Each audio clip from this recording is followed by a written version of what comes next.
goes. Sure.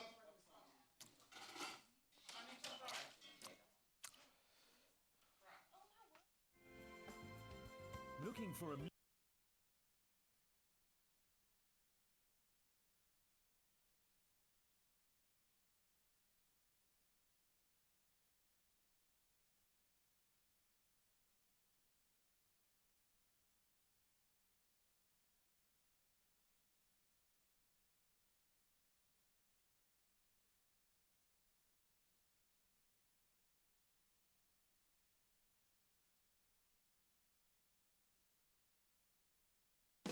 Step into the day with the dawn ringing in my ears. Oh, I tune into my TV show. No better way, I gotta get myself into gear. Let's go. Oh, and I feel good today with my wake up in the morning espresso. I feel good today. It's my feel good breakfast show. Good morning, you beautiful souls. Welcome to it. My name is Graham Richards. And my name is Rael de Mornay. Welcome to another Tuesday edition. Wow. It's a brand new week. Well, it's a brand new week for me. I hope you had a great long weekend. I had a long birthday weekend. I'm gonna take it, which was absolutely amazing. So thank you so much to the hundreds of people that sent through messages. I absolutely love and adore you. So I'm gonna reward you with an amazing show this morning. And this morning it's lockdown day 61. Wow. Wow. That is crazy. So, of course, we catch up with as many people as we can, guys that you love, couples that you might know and love, to find out how they've been coping. And this morning, Stephen Kitzoff and his beautiful wife, Amy, are going to be taking us through a fitness session. I got to do a boxing session with them. They're both incredibly fit. So I'm sure you're looking forward to that. But also just going to fill us in on what they've been doing to stay safe and sane during lockdown. What's in store for the fitness front this morning? Look, fitness is going to be a little bit different. It's Africa Month, as usual. Of course, we've been celebrating quite prominently. And we're doing something special and paying homage to a lot of our workforce and the miners of our country. Oh, so nice. we're doing gumboot dancing. I'm going to be joined with Tabzi. Uncle Tabzi in the building. It's going to be quite fun. And we're going to get great. Are you ready, son? Yeah, it's going down. So guys, you've got to grab something, get boots or shoes or anything that you can. It's going to be a fun one, indeed. Some bells or something just to add a bit of a vibe. But it is going to be a lot of fun this morning. So I can't tell you how much it means to us to have you in our company. So thank you so much for keeping it locked. Let's connect with the rest of the team. Keep it moving. Tubbs, keep it moving, boy. Good morning, you beautiful people. Tabsy, you already got the dance moves on. I'm loving it. You know me, born ready for this sort of thing. Hey, welcome to it. Yes, it is a brand new day. My name is Tabi Somakubela, otherwise Uncle Tabsy to you. My name is Jamie Lee Domberg, also known as Auntie Jamie to you. No, that doesn't make sense, but okay. Oh, man, thank you so much for joining us. All the celebrations of Africa Day, they linger all the way on to a brand new day, Tuesday. Of course, we celebrate Africa Month in this month of May. And amongst the most beautiful things to celebrate when it comes to being African and about Africa has to be the music. We are so blessed. We have such a rich culture of music on the continent, right? Yes, if I had to ask you what song do you think celebrates Africa as a whole, what inspires you, what encompasses Africa, what song would that be? I think it's the same song I actually requested yesterday on Radio 2000 when I had a chat with Nonala there. They were celebrating Africa Day. It's Salif Keita's Africa. Africa, yo. Africa, yo, la ba da ba da ba da. Africa, Africa. Now add the gumboot to it. Africa, yo. Hey, hey. And you? Mine would definitely have to be Sister Martina. All right. In the meantime, I mean, that just hits you differently. Like, you must feel it. You feel it in your soul. Your ancestors even feel it. Jamie Lee, that's not a song for Africa. That's the song that the club plays when they're trying to get rid of everyone after 2 a.m. Please, now, come on. But please connect with us on Facebook and let us know what song, what African song best, encompasses the nature of African people and of the energy of the continent on our Facebook page, Expresso Morning Show, SABC3. Time for the news now. Thanks so much, team. Let's kick it off with our national news watch first. Teachers across the country, except for KwaZulu-Natal, are expected to return to work on Monday morning to prepare for the reopening of schools. That as South Africa moves to lockdown level 3. The decision, however, has been met with concern by various interested parties, organizations, unions and parents who are worried about the safety of learners. Meanwhile, Minister of Basic Education, Angie Motshekga, yesterday said the government could return to level 4 again if the situation worsened. Then the first cold front for winter made landfall in Cape Town yesterday morning. It's brought some stormy cold winds across large parts of the province. The South African Weather Service has now advised that these conditions can be expected into much of the week, with snowfall in mountain passes. The Weather Office has also predicted swells of up to 6 meters along the coastline. The intense cold front, which will also reach the central interior of the country today, will bring along very cold temperatures. Then on the international front, Sweden, which has gained international attention for its softer approach to the coronavirus than many of its European neighbors, yesterday said its number of deaths has now passed 4,000, with some 34,000 confirmed cases in the country of around 10.3 million inhabitants. The country's death toll has far surpassed tolls in neighboring Nordic countries, Finland, Denmark and Norway, which have all imposed more restrictive containment measures. Critics have accused Swedish authorities of gambling with their citizens' lives by not imposing strict stay-at-home measures. Then bringing it back to the continent, soldiers from Ivory Coast and Burkina Faso conducted their first joint operation against jihadists active near their shared border, killing 8 suspected militants and arresting 14 others. Ivory Coast's army said this yesterday. Now, Burkina Faso and its neighbors Mali and Niger in West Africa's semi-arid Sahel zone are battling Islamist insurgencies with links to Al-Qaeda and the Islamic State. Jihadist attacks in Burkina Faso, Mali and Niger have escalated dramatically over the past year, despite significant military support from their former colonial ruler, France.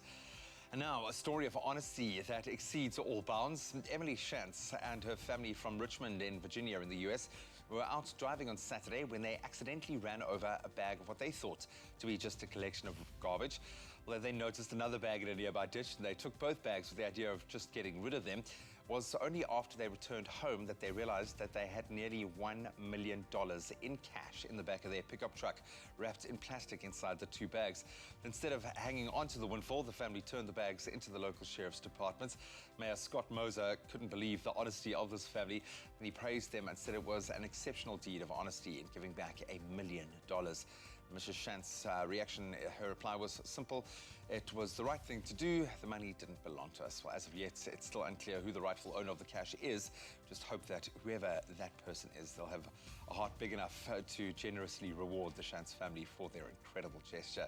Now, taking a quick look into the world of entertainment. American comedian and actor Kevin Hart is getting candid about what it has taken to rebuild his marriage after his cheating scandal. It was well publicized, and that came out to the fore in 2017. A report surfaced that he had cheated on his wife, model Aniko Hart, while she was 8 months pregnant with their first child, his son Kenzo. The star then issued an apology to his wife and his kids for his bad error and judgment. Now, speaking on Aniko's reaction to the matter, he explained how she held him accountable, saying she came to an amazing conclusion that I like the family that we have, that we got a job to get better, and that's what you owe me, the get better. And the couple are now expecting their second child together, a baby girl. And he shared that he feels blessed to be quarantined with his wife because his hectic schedule never before allowed him to actually be there through every stage of growth. And he joked that Aniko is at the stage of pregnancy where he's got to just shut up and do as he's told, including making ice cream runs and participating in TikTok videos. You can go and check out his feed right now as we get into our weather.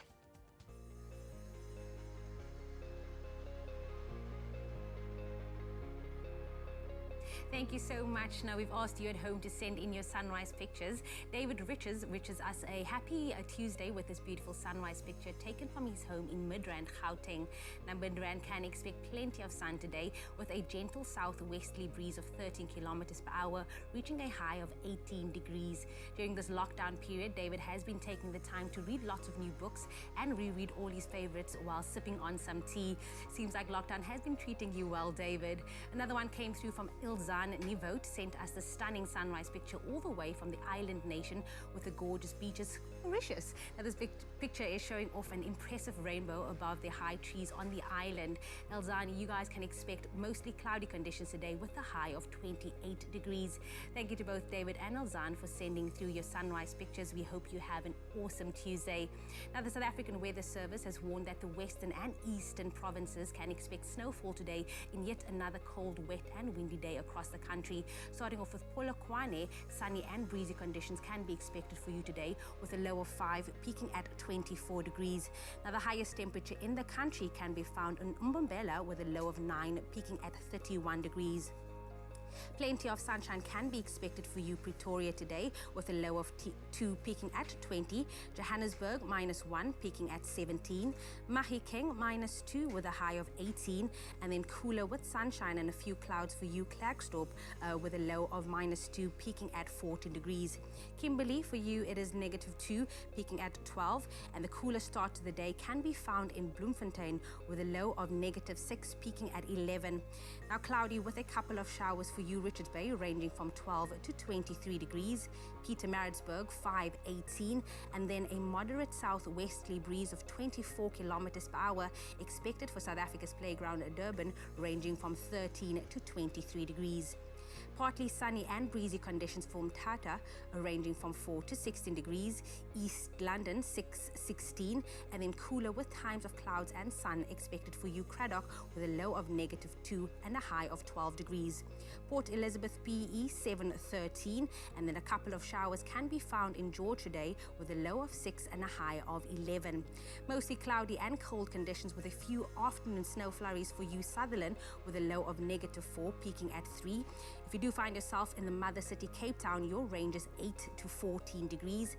Afternoon showers can be expected for Woesterd, ranging from 3 to 10. And then last but not least, Uppington is a low of 0, peaking at 14.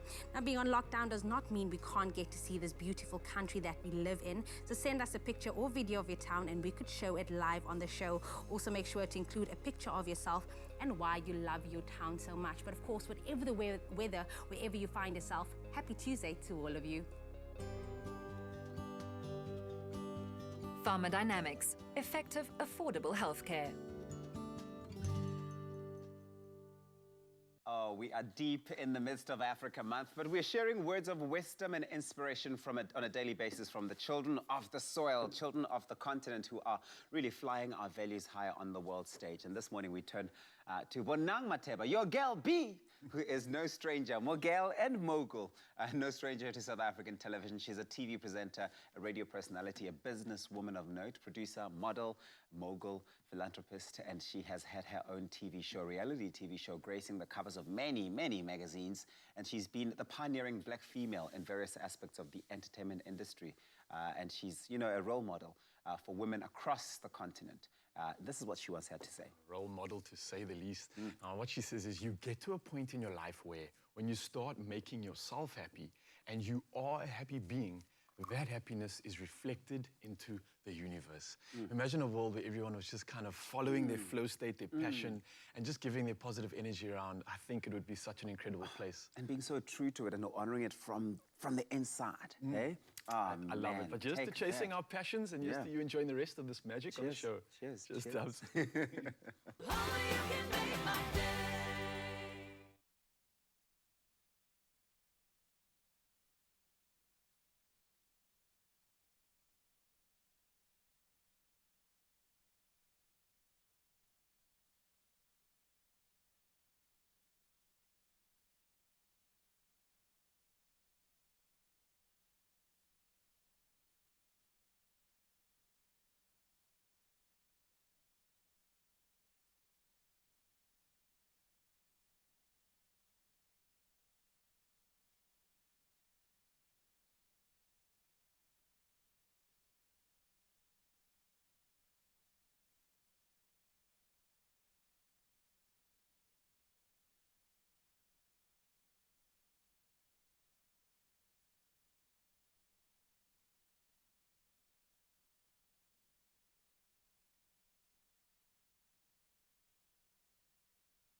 It's my feel-good breakfast show.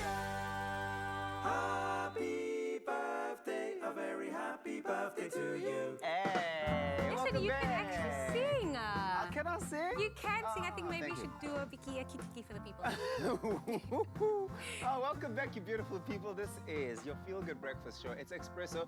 We are live on SABC3. Thank you so much on this beautiful Tuesday morning for choosing to wake up with us. It's that time of the day where we wish you, our loyal and loved viewers, a very happy birthday. It's that time.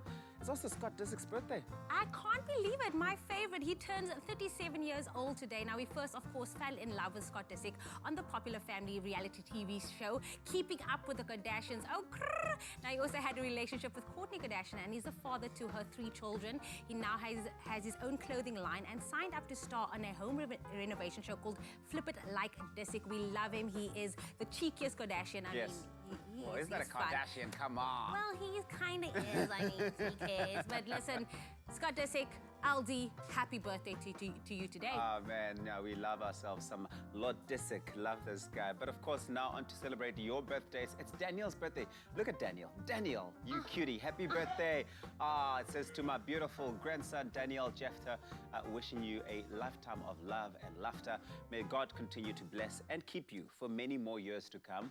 This is love from Cape Town family, your Cape Town family, with love from Ma Patricia, cousins, Mercedes, Georgia, Micaiah, and Ali as well. Happy birthday, beautiful. And then Jenna, it's your birthday today, Jenna. We wish our daughter Jenna a blessed 10th birthday. May God bless you abundantly.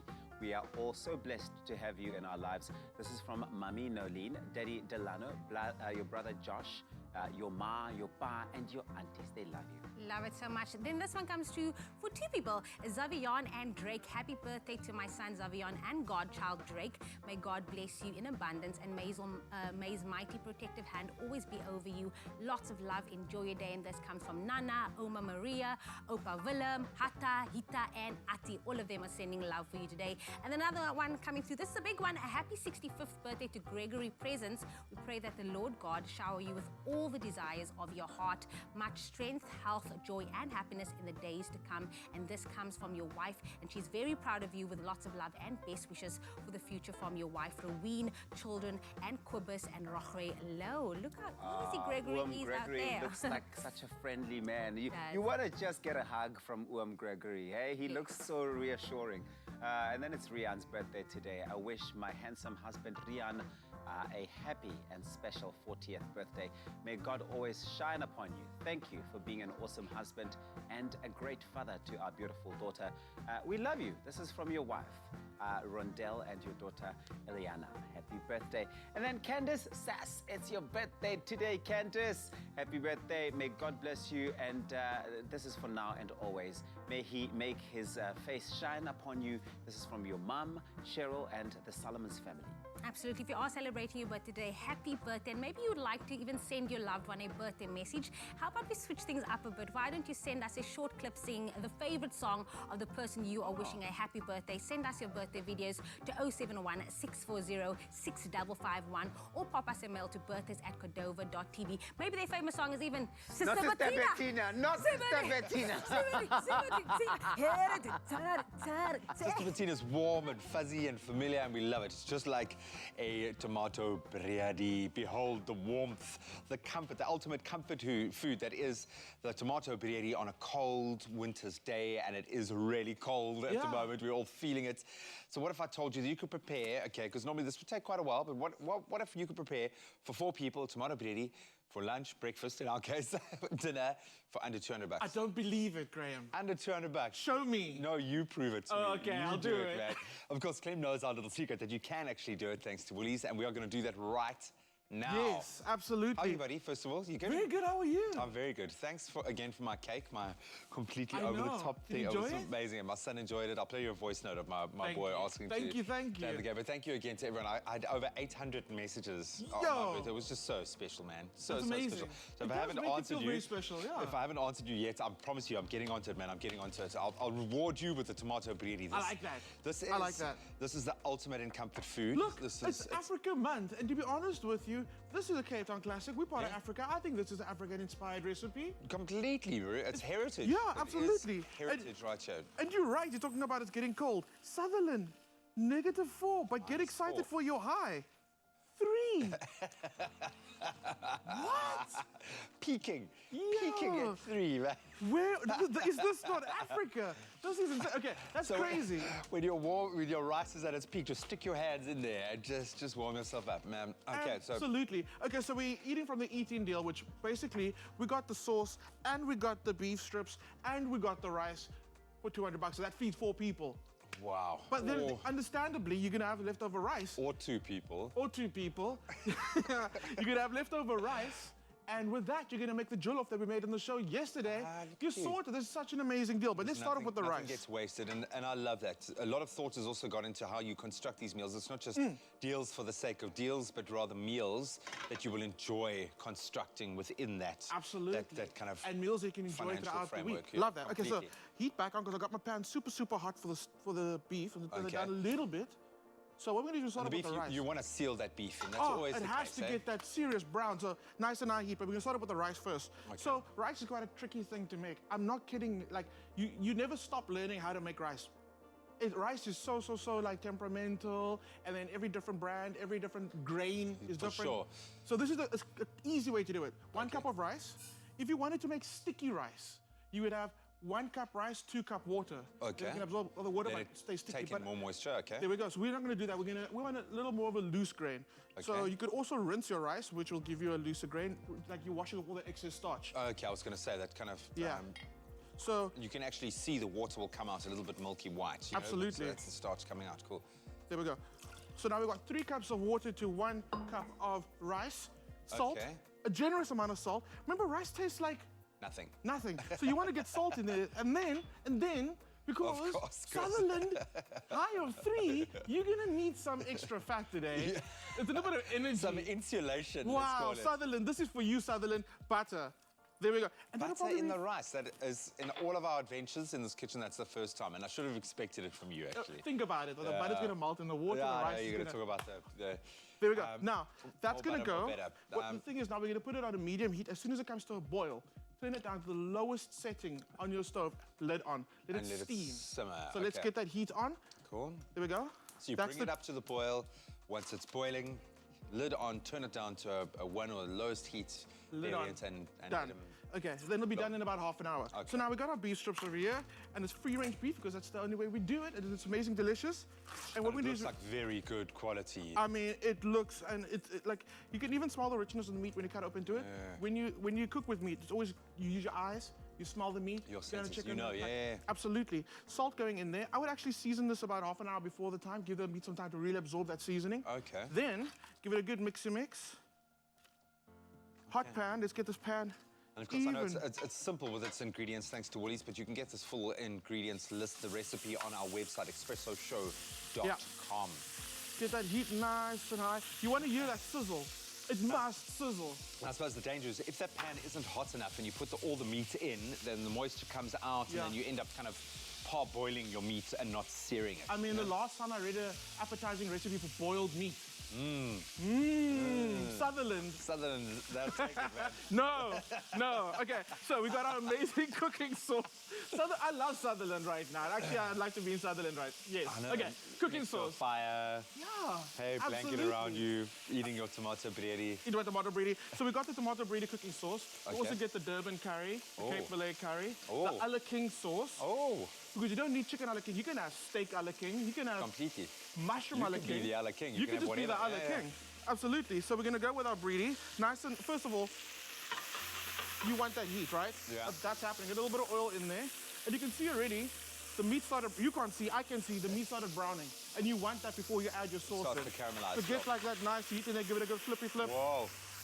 And you can, that's amazing. That's instantly quick. You do not want to overcook this meat.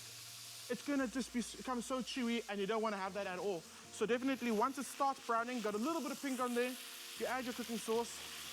Because this isn't a slow cook where it's going to have the time to kind of break down again. This is quick cook, sauce in, get it off. The slow cooking's already happened in the bag. they've slowly cooked all those ingredients that you would use in normal brie, cooked it down, intensified the tomato flavor, which is a tomato brie without intense tomato flavor is just a brie. Yeah, for sure. So beautifully cooked down. All you want you to do, that must come together. Your rice comes together beautifully.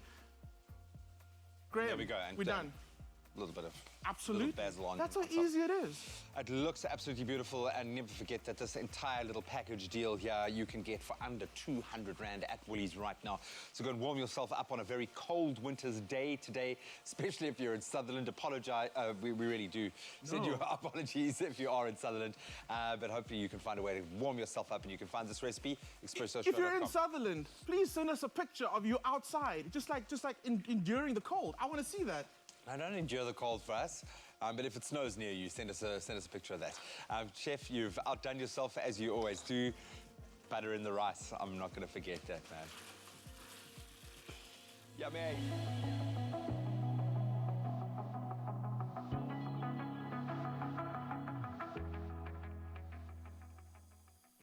Only you can make my day.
It's my feel-good breakfast show.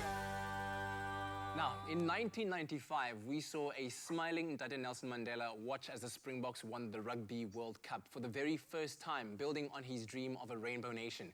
In 2007, the Springboks won the cup for the second time, and just last year, we saw Siya Kolisi lift the Webb Ellis Cup for the third time, uniting our nation once again. Now, loose head prop Stephen Kitsoff was a key member of the Springbok squad that won this World Cup. And of course, we couldn't wait to share this moment with him, and he couldn't wait to share it with the entire country, and of course with his wife as well. They're both on the line right now to reflect on what this win meant for the country, especially as we look at Africa Month, and we find out also how they've been keeping up with this lockdown that we've all been going through. Stephen, Amy, thank you very much for joining us. It's great to be here. So firstly, talk to me about how you guys have been surviving this lockdown thus far. Yeah, it's been long, but we make sure we do something productive every day. If it's training or making a meal or just keeping ourselves busy just to get through the day. And Amy, I've been trying to get this one to turn into a handyman and making keep busy around the apartment and stuff. and wait, how successful has he been at being a handyman? I think I've been doing a pretty great job, but Amy disagrees with me. We're still working on the skills. Oh man! And Stephen, speaking of skills, how much are you missing being out there on the rugby field, working on your skills, working out, and just being in that environment of camaraderie between you and other players? No, really a lot. Like it's difficult at home. You're limited to certain things, and we luckily now we can go twice a week. We can go into the HPC on our own and just work with the physios and stuff. So it was amazing the first time just running on a field with some rugby boots on and actually being in a proper gym and doing some work, and I really enjoyed it, and it's great to have that, and hopefully sooner than later we can just get back together as a team and start training towards playing our first game again. Very true. I think we all are looking forward to that day when we can just let those lungs breathe in the fresh air, while we run outside or do whatever form of exercise. But the two of you train together, right? So tell me about how you guys have been keeping fit at home. So I need to do a lot of rehab with my shoulder injury and a lot of cardio to stay in shape. But we worked out a pretty good training regimen where we actually go into the public garage late at night so we can train when no one is there. So we do our sprints in our shuttles there. And running up and down our apartment blocks stairs quite a few times. Just making a plan. Now, Stephen, I mean, man, when we all think about it, the Springboks were absolutely incredible at the 2019 Rugby World Cup in Japan, winning, of course, that Webb Ellis Cup for the third time. Reflecting on this win, and since it is, of course, Africa Month, why do you think that this win was so important, not just for the country, but for the African continent as a whole?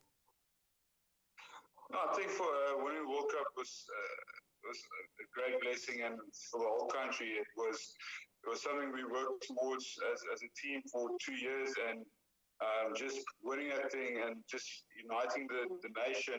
And everyone always speaks about it, but I feel like it truly happened where people started becoming almost like family, like especially during the World Cup and afterwards, where people started loving each other and a lot of respect towards the team. And so it was an incredible experience to witness that in South Africa, and especially I think it ripple effect through the whole continent. So I think the 2019 World Cup, that victory ignited something back in South Africa for like a little bit of passion, a little bit of hope, where we can take that forward and hopefully get this country to be striving for something great.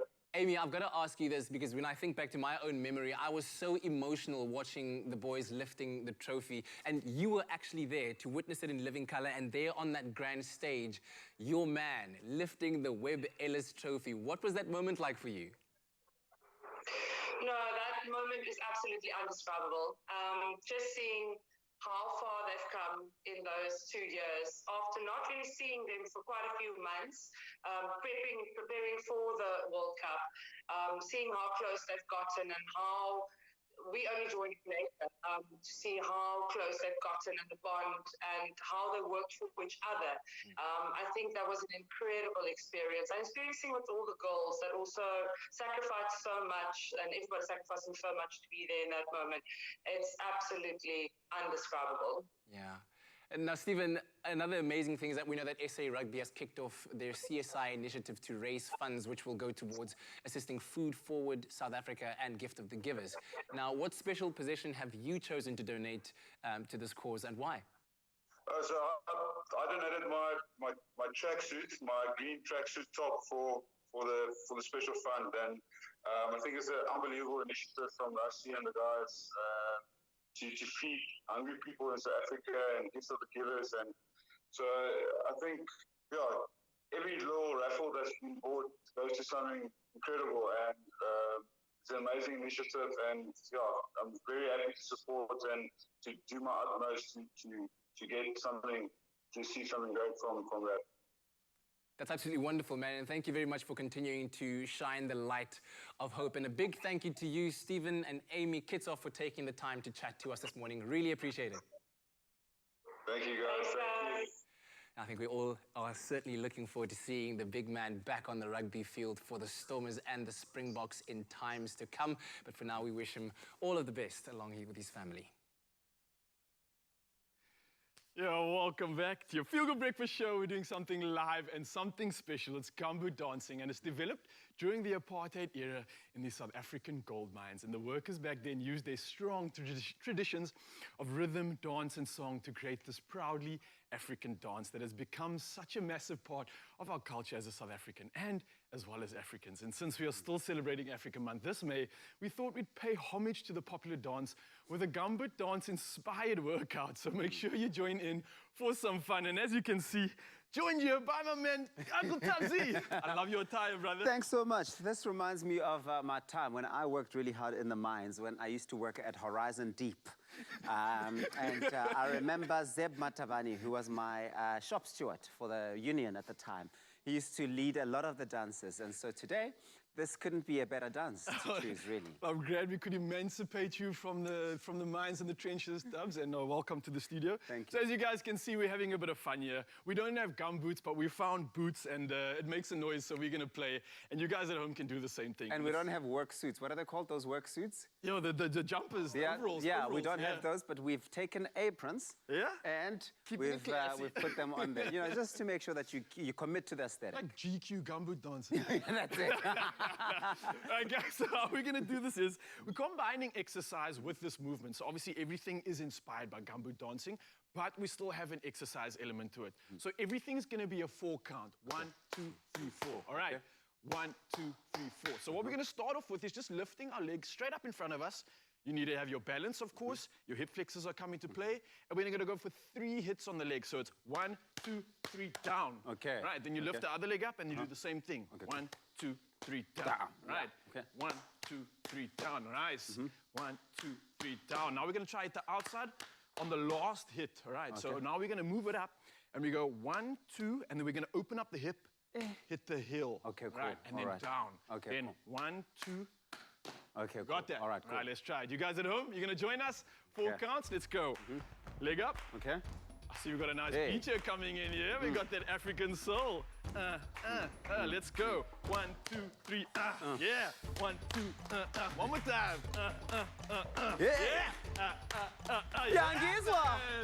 All right, so that's round 1. That's perfect. We're going to bank that one. We're going to move over to our next round. So it's going to get a little bit more tricky now, Tubbs. Okay, cool. So you're going to start off moving to our right-hand side.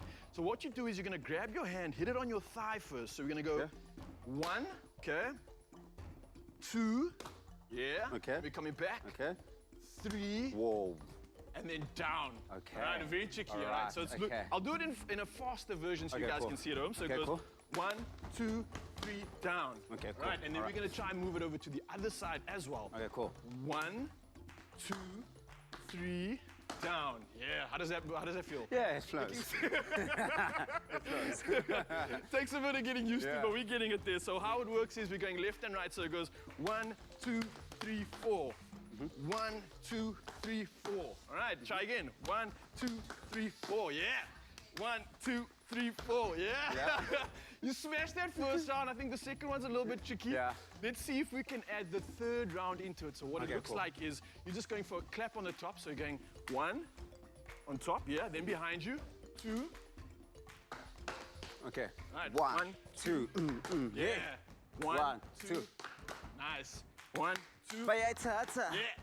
1, 2. All Bayan right, so that's our 3 moves that we're going to try to put together. How do you feel about combining those? I like that, yeah. Feel good, all right. It's going to be a lot of sweating going on there. Guys, bear with us. The first time we're trying this together. Okay, Myself and Tubbs are not the best dancers whatsoever, but we're going to try, and I hope you guys are joining us at home as well. So as you can see, a lot of these movements are incorporating some leg movement. Our arms are swaying, and we're getting in a good squat position. So one thing to make sure of, especially when we're tapping, don't arch your back when you're moving over. Okay. Get a nice squatted position, hinging at the hip, and that's going to get you a nice efficiency and create a little workout out of this dance as well. Okay, cool. You guys at home, you ready? Right. 4 count, 3, 2. You know what's the first move? I'll remember when you start. I can't remember now, but I'll remember right, once so it's you just go. lifting the leg up. It's 1, 2, outside, Okay, down. cool. Okay, right. cool. All right, cool. Okay, 4 counts, guys. Round 1, let's go. 1, 2, 3, down. Yeah. 1, 2, 3, down. One more time. 1, 2, 3, down. 1, 2, 3 down. Tricky step now. 1, 2, 3 down. Yeah. 1, 2, 3 down. One more time. 1, 2, 3 down. Yeah, JV. 1, 2, 3 down. Down the head. 1, 2, 3 down. Yeah. 1, 2, 3 down. One more time. 1, 2, 3 down. Last round. 1, 2, 3 down. Yes, man. All right. Just like we used to do. I love your work, Tubbsy. Beautiful stuff. Guys, you want to try one more round at home? You guys are going to take you through the session one more time. I'm loving the flow. Add something into these movements if you can, and tag us in social media, and let's see if you got any moves to add to this gumboot inspired workout. Tubbs and I are going to go for another round. All right, ready? let's go. Yeah. In 3, 2, 1. Leg up. Let's go. 1, 2, 3 down. Yeah. 1, 2, 3. Yeah. Yeah. 1, 1, 1. Yeah. Young Gizwa. Yeah. Yeah. Yeah. Now we got the clap. Yeah. One more round. The last time, guys. Thank you so much for joining this epic gumboot session, guys. Let us know in social media for your moves. But thank you, Tubbs. Thank you. Beautiful form, brother. Thanks, brother. You too. Find your smooth fortune with Tropica. Buy a Tropica, follow the entry details on the pack, and stand a chance to win your share of 1 million rand in prizes, such as a trip for 2 with KLM to Amsterdam, LG G8X cell phones, LG TVs and dishwashers, guest vouchers, guest watches and accessories, plus the smooth grand prize of a Suzuki Ignis. The more Tropica you buy, the more chances you have to win. Tropica, nothing smoother.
It's my feel-good breakfast show. She is undoubtedly the definition of style and grace and has been commanding her space since she stepped into the role of Miss South Africa in January. Sashali Oliveira is so much more than just a beauty queen. She has successfully used her platform as Miss South Africa to educate and inform women from all walks of life to push boundaries and live life fearlessly. We catch up with Sashali to find out what life has been like in lockdown.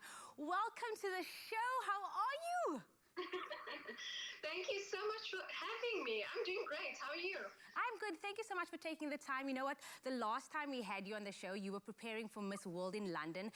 And since then, you've been very busy with your Miss South Africa duties. How have you been doing since, the national lockdown and since this entire journey?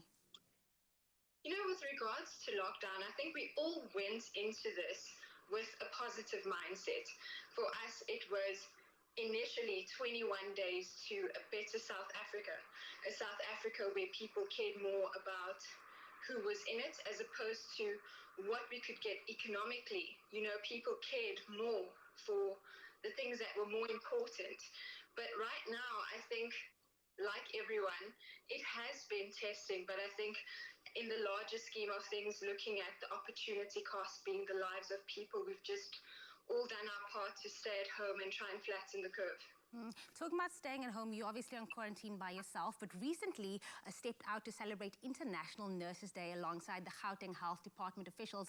Take me through it. Why was celebrating this day so important to you? For me, it was, wow. I think that moment just brings me to this quote by Rumi. Don't you know yet? It is your light that lights the world. And not that it wasn't relevant because it was a candle lighting ceremony. It's because I feel like nurses have been the guiding force, like the candle, you know, through what seems to be one of the darkest, most testing times for South Africa. And moments like these, they require true leadership. It's not about, you know, the recognition, it's about the responsibility to serve. So having the opportunity to honor people that are so selfless in this regard, it was really one for the books for me. I'm getting goosebumps just hearing you say that, but you've obviously had such a tough responsibility since being Miss South Africa in January. What has been some of the biggest challenges that you faced, and how difficult is it now to be able to carry out your duties during this COVID-19 pandemic? I think Miss South Africa is a role that's very dutiful. You would be required on the ground. And unfortunately, given the nature of COVID-19, we haven't really had the opportunity to basically interact with the people who need us most. So that has been very difficult for someone like me because I'm very hands-on. But I think what it's taught us is to basically be grateful for what we have, which is our global community online, and now have the opportunity to interact on that platform. So we're using now what we have. I think it's just a matter of learning how to adapt to situations like this. And maybe talk about some of the highlights. What has been some of the best moments being Miss South Africa and being in such an amazing position? Wow. You know, I think we have to go all the way back. The day I got the phone call, you know, just being told that I'm in the top 35 at the time. And I remember looking for my mother, I'm thinking, okay, I don't trust her now because she pranks me quite a bit, her and my sister. So I didn't really know if I really got in. But I mean, from then, having gotten this opportunity now to going to Miss World, being one of 6 countries to partake in the Oxford debate, wow, it's been so many incredible experiences. I think even in the top 16 as a finalist, you know, having the opportunity to go in the skid pad and drive some sports cars on a surface level, for me, that was really cool. I think all of the years of watching the Fast and the Furious came into play there. You know, I took learned obviously and brought them out into the track. So that was great. And then just now having the opportunity to liberate so many people, not only with the story I carry, but with all the work that I've been doing. So it's been all around such a crazy, amazing experience that I'm yet to find the words to describe. We absolutely love it. But as we know, applications for Miss South Africa 2020 are open. If you were to look back, is there any words of motivation you could give to all these applicants that is now wanting to take this step and follow in your footsteps? You know, I think for now you require thorough understanding of who you are and what you stand for, a vision for what you'd like to achieve, and obviously the courage to pursue it. You know, a lot of them ask us, how do you know when you're ready? Well, the truth is, honestly, you don't. You honestly don't know when you're ready to take on something like this because you never feel like you're ready.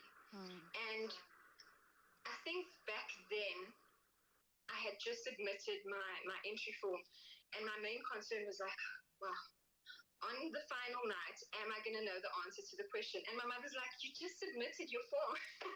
You didn't even get through yet. Why are you putting the cart before the horse? So I think it's a matter of trusting that you will know the answer when you need to. And I think, you know, not a lot of people know this, but when we go back to the Oxford debate at Miss World, I had auditioned for it, and initially I never made it, so I wasn't informed that I had made it through. And on our way to Oxford, like everyone else, I was living my best life, taking selfies, not preparing for the debate at all. The girls were sitting there with their books, preparing for the debate. And when we got to Oxford, I was just taken aback by the fact that, you know, this is the same housing for Harry Potter, you know? And we're walking around and we're doing all of these things. And they come to me 5 minutes before, and I send Badner a message, and I'm like, I can't help but feel bummed. You know, I had one job. I had one job just to get into this debate, and I didn't. 5 minutes before, they come to me and they're like, South Africa, are you ready? 5 minutes, guys, 5 minutes. What is life even? And while I'm signing my consent form, I phoned Badner, and he took 2 minutes to bring me down back to earth and calm me down. And I spoke naturally in the debate, not knowing exactly what the instruction would be. And I think it just comes with a level of trust and knowing that you're very much a co-creator in this space. You know, there's a higher purpose for everything. And I think it's up to the universe in that moment to carry you through that. And you just need to remember that, you know, the universe, or whatever you call it, will never bless who you pretend to be. So it's just a matter of showing up. It's all about commanding your space and trusting your journey and also trusting your purpose. And that is what I always see in you. It's like you know who you are, and you never shy away from that, because you're always representing and coming there and owning the space and owning your throne. Listen, I wish we could have you for the entire hour, but we can't. I know you have so much to do. So a massive thank you to you, Miss South Africa, Sasha Lee, for taking the time to chat to us this morning. We love you. Thank you so much for having me. We know that she has owned this space, and we look forward to seeing her grow, and we wish her all the best for the future. And good luck to all the applicants hoping to follow in her footsteps to become a Miss South Africa 2020.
It's my feel-good breakfast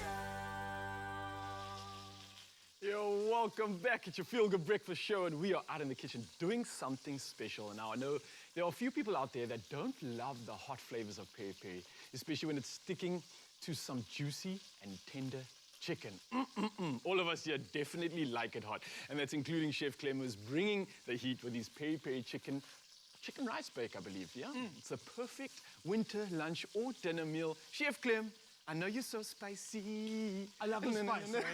For real. Like, I've got an addiction to chili lately that I cannot, like, I've played with habaneros now. I can't get enough of chili. So if you're feeling like me, you're gonna really like today's dish. I would actually chuck a couple of chilies into this dish as well to make it extra hot. But let's see where we actually start off. So chicken is an amazing source of protein. A lot of people, I feel like they don't give it the love it actually deserves, right? And the thing is, when you cook chicken, like you properly fry it before you do, we're essentially gonna stew our chicken in this rice, right? But if you fry your chicken like super dark and super crispy before you do, you create like another new flavor profile in this rice dish. And when I mean brown it, I mean brown it. Okay, So you might think like that's, no, you want that dark color on the chicken. All those dark flavors are going to become mellow, charred, almost smoky flavors in the rice when we do cook it. So really, give it a lot of love. Make sure you get it nice and brown. We'll see if I can get another piece out here. We get the leg, like that, okay? Brown, brown, brown. A lot of times you see a recipe that says brown your meat, and it's just like 10, tan. No, you want meat. Like, you want that on your meat, full okay? day in the sun. Yeah, you want that. Okay, cool. So once you get that, you got the first base flavor of your rice bake. Okay. So let's start with the next one. We've got some tin tomatoes and we've got more of the cooking sauce. And I'm using that peri-peri sauce this time. I love your hacks, man. It makes life so simple. I It literally does. use these because time's money, Clem. It's really, really... And this is really saving a lot. One of the quickest recipes that you can make for your family is you buy the Woolies lean mince, season it with a little bit of salt, and you mix this through it. And then you put it into a loaf tin and you bake it like a meatloaf. And you serve that with the Woolies frozen mash that I told you about. And I'm not even a meatloaf person, but I will eat that for breakfast, lunch, and dinner every day. I would join you, definitely. It's so good. Okay, so we're gonna go in with the sauce right now. Like I said, this is the peri-peri. Switch it up. They got the Ala King version. Look at me, I can't open packets. You got the Ala King one, which will be also delicious in it, and that's quite mild and creamy. Okay. We're playing a lot with the tomato flavors today, like we did earlier. We made a tomato brie, but that chicken Ala King one is legit. It's so good. Another hack with that sauce is you use it to make a bread dough. You fold it through with a whole lot of flour. It sounds crazy. What? Yeah. Yeah, You actually use, it's almost like a 2-ingredient dough where we use the yogurt. You use a little bit of that sauce in it, and then you make a nice batter, adding some yogurt as well. Then you roll your dough out, and you put more chicken Ala King sauce in between, and you roll up like a spiral.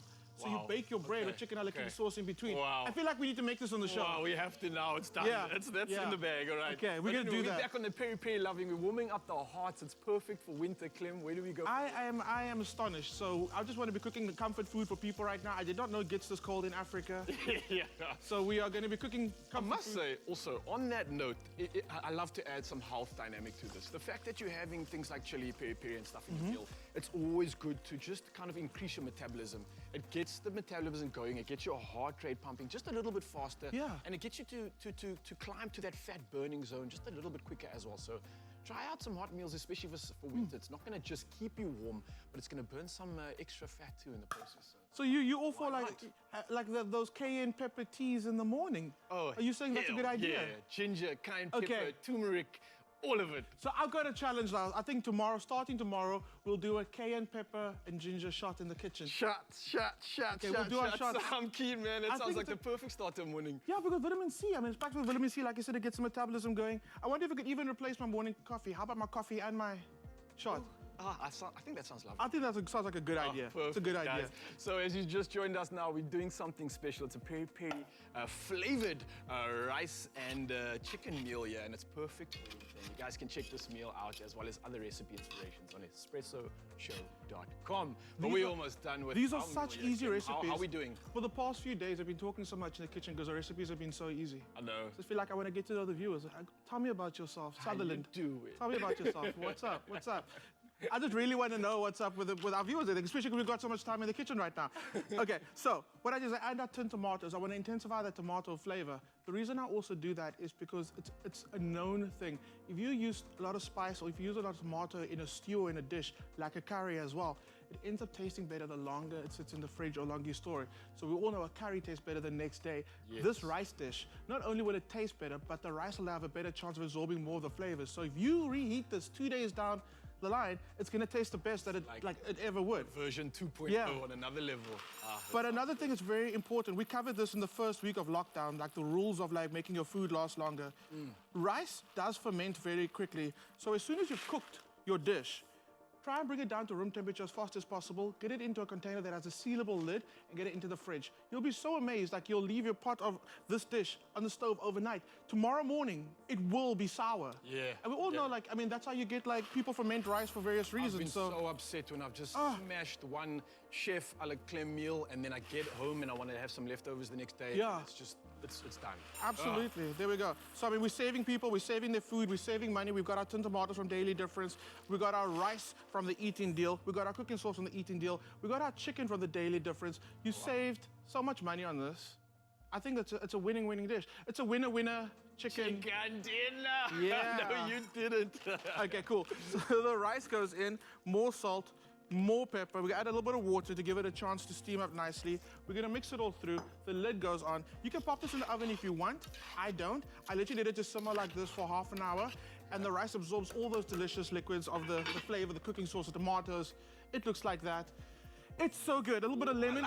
Can you garnish for me? Do your thing. Do your thing. Oh, can I do some fresh garnish? Just do your garnish. You know, we do. Nature Boys. Can I get a lemon from someone quickly? We got a lemon. Voila. And then dinner is Peri chicken rice bake coming at you. That was less than 10 minutes. Enjoy. Ah, smells so good, man.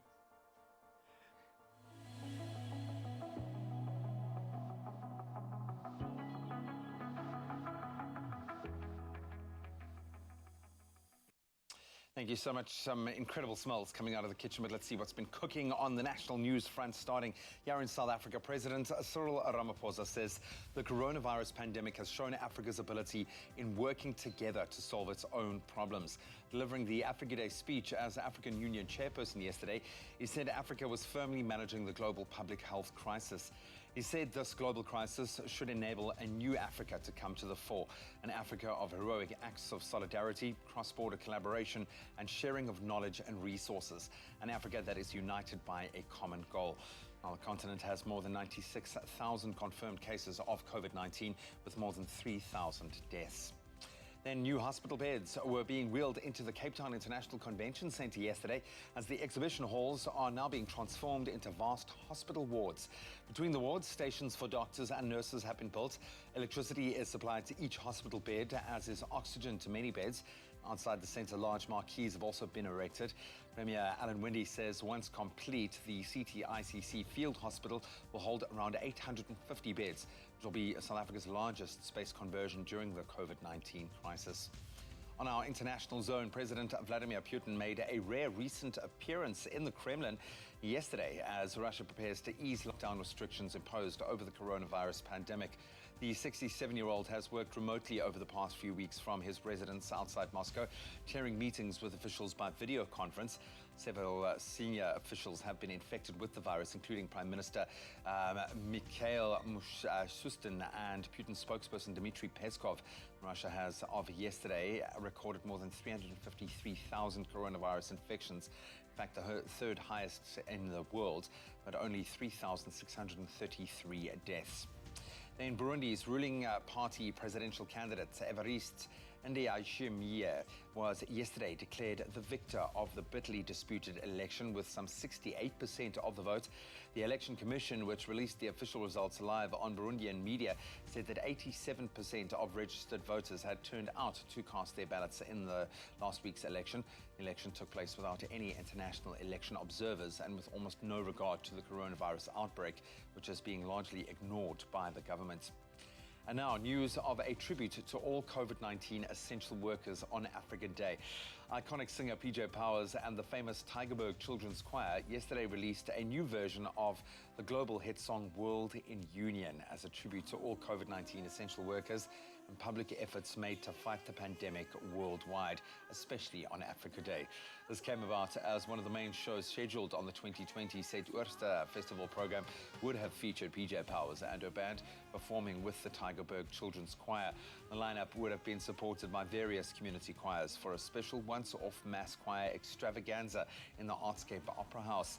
COVID-19 put pay to that, and a new project was initiated, a virtual collaboration of World in Union, as the song's important message is probably more appropriate now than ever during these uncertain times.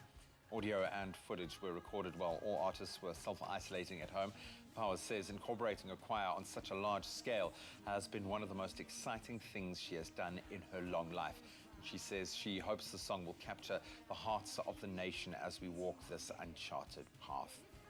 Now, turning our gaze to the world of entertainment, the beginning of May ushered in the arrival of SpaceX CEO Elon Musk and singer Grimes' first son into the world, as well as complete and utter confusion on how to pronounce his name. Styled as XAE, or the letter that's often pronounced Ash A-12. So his parents have each offered up a different pronunciation for the cryptic christening, with his father saying it's X Ash Archangel and his mother saying it's AI archangel. Either way, the state of California isn't having it. Quite a few had speculated upon seeing X's name that it might not comply with the law in California, which is, as it turns out, it doesn't. In fact, now according to state law, names must be written on birth certificates using the 26 alphabetical letters of the English language. However, dashes and apostrophes can be included. Grimes, whose real name is Claire Boucher, has since confirmed that the spelling of her baby's name has been changed to X Ash or AEAX11, the Roman numerals for 12, which Grimes says look better if she's honest. Even if his parents can't agree on the pronunciation, then we wish his primary school teachers in the future the best of luck during roll call. That's where we leave our news headlines for now. Let's take a last look at the weather.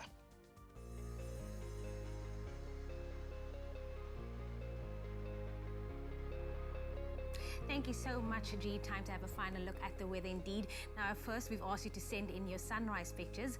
Vaughan Simpson wishes us a good morning with this breathtaking sunrise picture taken from his home in Midrand, Gauteng.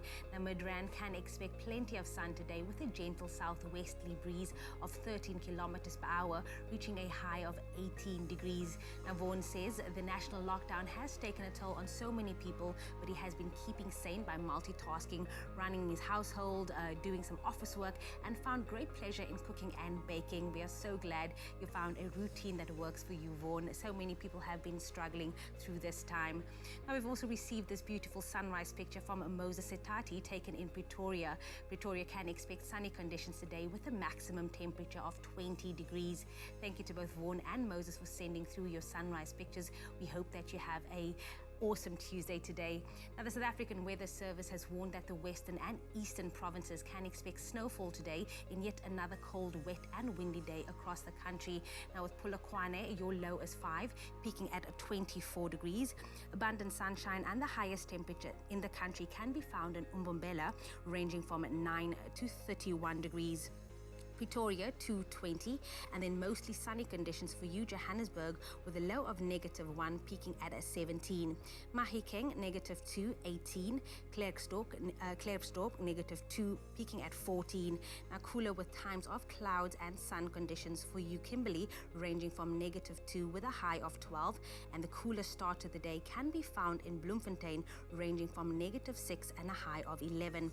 Richards Bay, 12-23, and then afternoon showers expected for Pietermaritzburg, ranging from 5 to 18 degrees. If you do find yourself in South Africa's playground, Durban, your low is 13 with a high of 23. Mthatha, 4-16, and then partly sunny and windy conditions for you, East London, with a minimum temperature of 16 and a minimum temperature of 6 and a maximum temperature of 16 degrees. Craddock, -2 and a high of 12, and then downpours in the morning with a fresh westerly breeze of 37 kilometers per hour for you, Port Elizabeth, with a low of 7 and a high of 13. George, 6-11, and then afternoon slow flurries for Sutherland with a low of -4 and a high of 3. Morning showers can be expected for the mother city, Cape Town, ranging from 8 to 14 degrees. Worcester, 3-10, and then mostly sunny and cooler conditions for you, Uppington, with a low of 0, peaking at 14. Now, being on lockdown does not mean we can't get to see this beautiful country that we live in. So send us a picture or video of your town and we could show it live on the show. Also, make sure to include a picture of yourself and why you love your town so much. Now, you know that it is Tuesday, and it also means that it is Tropica Tuesday. In a moment, we are speaking to the brand manager to give us all the scoop on what happened on Tropica Island of Treasure, Curacao. See you in a moment.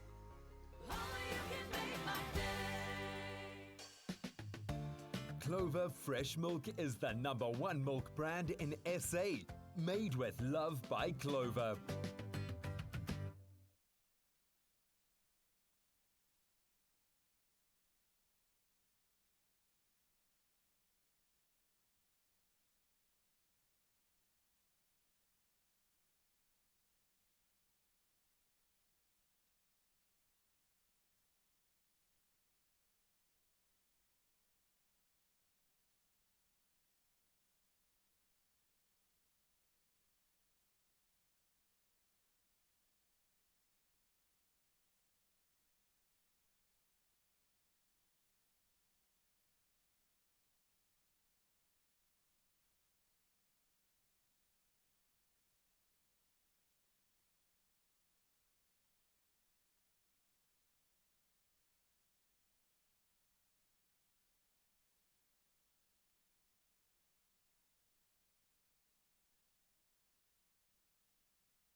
It's my feel-good breakfast show.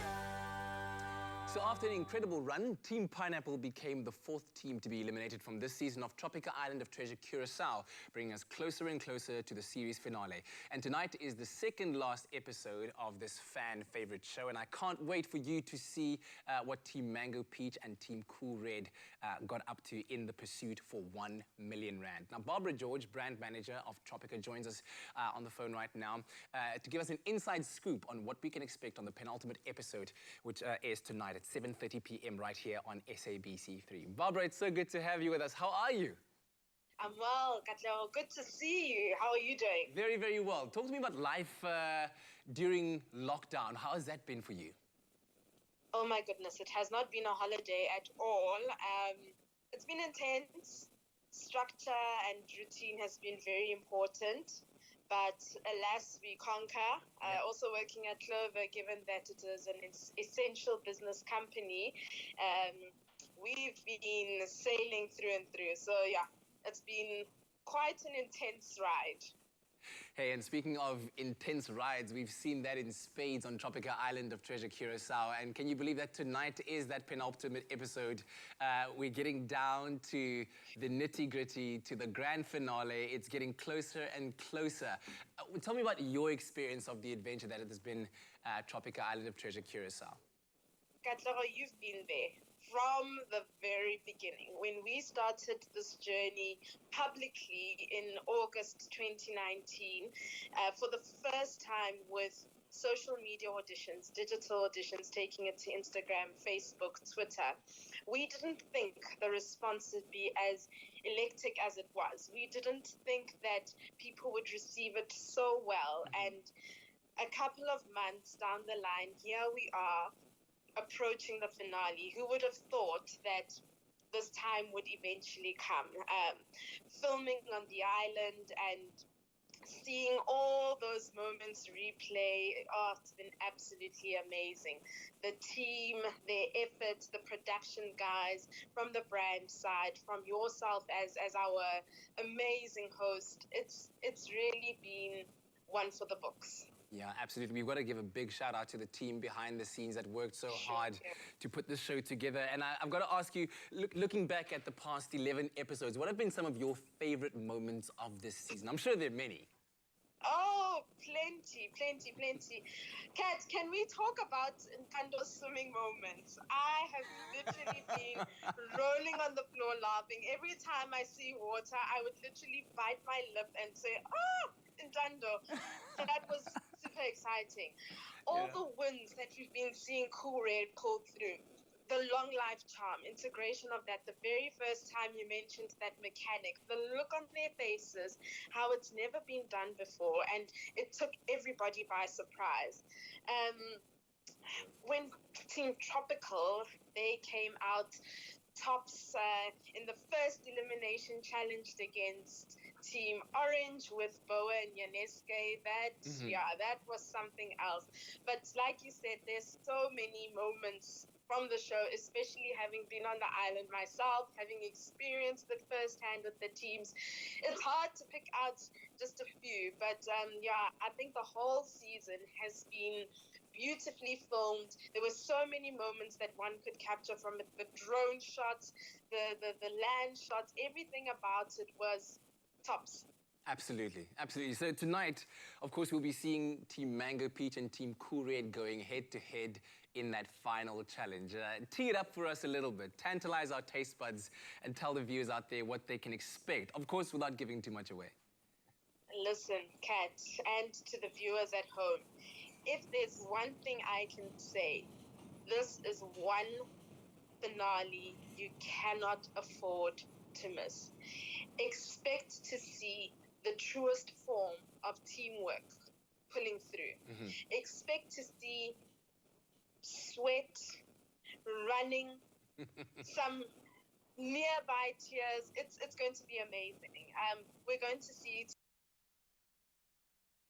Team Cool Red being challenged in ways that they've never been challenged before. We're going to see Team Mango Peach coming through with incredible strength that we haven't seen them show us before. So it's going to be a really exciting, thrilling finale. Lots of water challenges, lots of ground challenges, running, beautiful scenes from Curacao.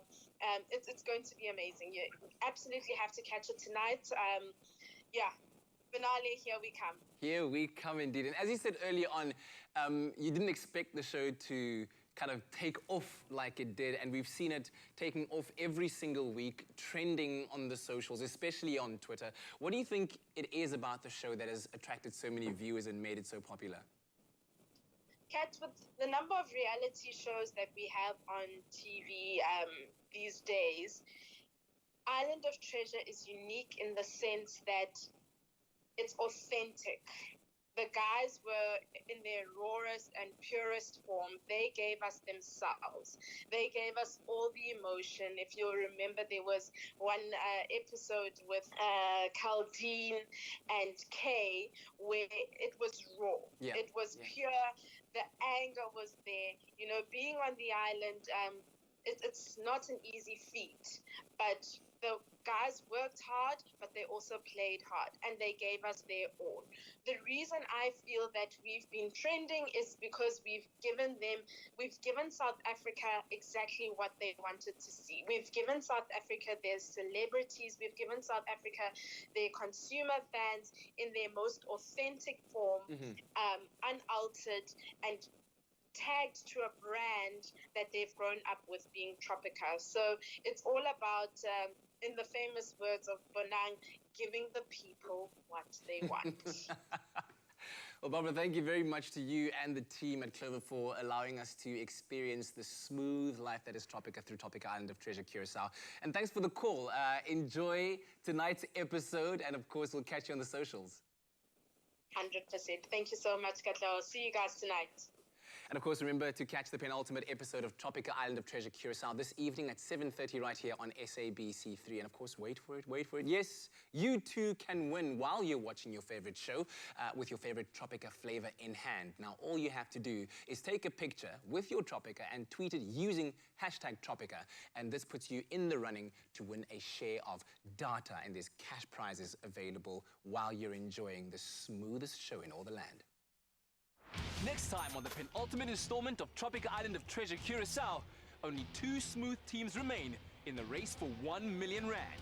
This is what it's about. Let's go. If you panic, we fall. Don't count your chickens before they're hatched. There must be one more somewhere. I'm on the verge of giving up. Come on, for 1 million rand. We're not letting Cool Red take this. That's tonight at 7:30 only on SABC3. The stage is yours. Own it. Ah, it's on.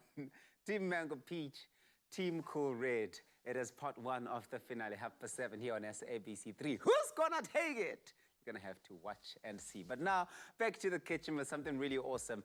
We know that the African continent is rich with vibrance of color and flavor. Yes, and with all the vibrance that this African continent has to offer, local is always lekker. A great example has to be the legendary frikadelle. We all love a frikadelle. And today we're making a hearty meal that the whole family will love. Fish frikadelles and roasted butternut mash. And making it with us is Auntie, our trusted kitchen auntie, Nicole Snelling. Hello. Good morning. How are you? I'm good. How are you? Good. Are you hungry? Very. Thank you so much for asking. I thought you wouldn't ask. Let's get straight into it. What is the story here? Okay, so frikadelles is a very traditional thing. So it's usually in a round ball, but I made these a little bit flatter just to add a little bit more crispier edges on the skin of it. Yeah. What's the origin, by the way, the frikadelle? Who first made that? That I actually don't know. To be honest, we should Google it. We should actually Maybe find out. Clem the Dutch. Chef Clem.